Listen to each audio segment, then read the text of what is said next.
সম্মানিত বন্ধুরা, আমি আজকে একটা গান গাবো, খুবই ইমোশনাল গানটা আপনারা শুনবেন। আর আশা করি আপনাদের সবেরই ভালো লাগবো।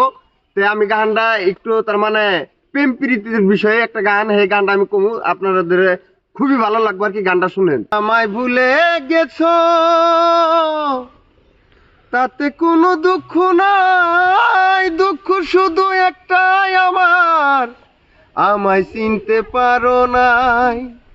জেনে গেছি আমি হৃদয়হীনা তুমি, জেনে গেছি আমি হৃদয়হীনা তুমি, নিজেকে নিজেই মেরে ফেলেছি, ভুলে যাব আমিও ভেবেছি, আমি ভুলে যাব আমিও ভেবেছি।